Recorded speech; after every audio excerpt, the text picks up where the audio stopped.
Joining me now live from Canberra is Amir Maimon. He's Israel's ambassador to Australia. Ambassador, thanks for joining us. Explain to me first up the significance of this visit, as we've just heard from both leaders, placing a lot of store just on the fact that it's occurring while Israel is engaged in this war. Well, thank you and good evening, Chris. Thank you for having me. As Prime Minister Netanyahu stated very clearly, this is an historic visit of an American president during a time of war.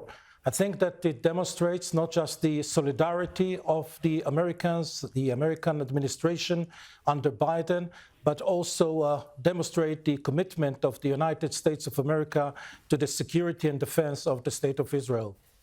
Now, has the bombing, the explosion near the hospital in Gaza poisoned the well for the president's visit before he even arrived? It was blamed on Israel. Israel has now demonstrated how it was actually a failed Islamic Jihad rocket. It was a rocket that was intended to strike Israel that has caused damage in Gaza.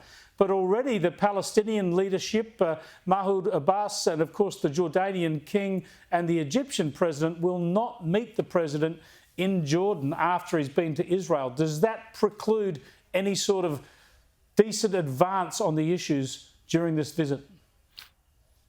Well, I first and foremost would like to stress that a few hours ago, and to share with you, of course, that a few hours ago, the Israeli government, the Israeli Defense Forces shared evidences, clear evidences that it was the Islamic Jihad, the terror organization that fired missile, the missile that hit the hospital.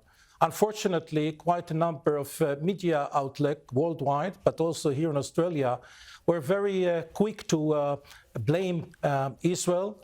And I noticed that in the recent few hours, some of them deleted some of the posts that they posted.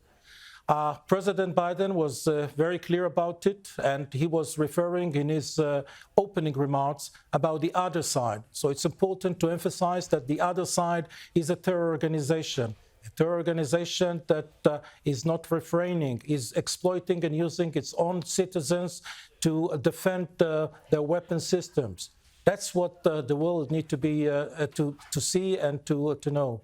Let's just have a look at President Joe Biden referring to that explosion. I was deeply saddened and outraged by the explosion at the hospital in Gaza yesterday. And based on what I've seen, it appears as though it was done by the other team, not you. Now, there we go. Ambassador, as you were just saying, this is a war against a terrorist organisation. Yet the president was going to meet with those leaders I mentioned earlier. Does it mean that I mean, it is tragic, isn't it, that the leader of the Palestinian Liberation Organisation, Mahmoud Abbas, won't meet with the US president because of what's going on here? Because if there's going to be any meaningful process or progress, they have to have those discussions. Well, as this is the beginning of the visit, many things can happen in a relatively short period of time. He is planning to stay in Israel for several hours. So let's wait and see if the Palestinians and the other parties will refrain from having some sort of communication with the American president, with the president of the superpower. Now, I would suggest that the ground incursion, the full-scale ground incursion, might have been delayed until after the president's visit. I wouldn't expect you to comment on that. We'll wait and see what the IDF does in Israel. But I do want to ask you about the reactions back in Australia. You saw those disgusting protests and chants of death to the Jews and gas to the Jews in Sydney just over a week ago. And now you have the Greens political party moving motions in our parliament condemning Israel, accusing you of war crimes and making all sorts of other allegations. Are you disappointed about this divisive and misleading political debate in our national parliament? Well, Chris, I do not wish to waste the precious time with you to speak about the Greens. I rather talk about the so many Australians that rang the embassy, sent messages. I wish to talk about Prime Minister Albanese calling me while I was still in Israel. I was in Israel during the attack on the Saturday. Prime Minister Albanese called me. He was the first one to call. Then Minister Wong, Deputy Prime Minister, and many other politicians from both sides of the aisle.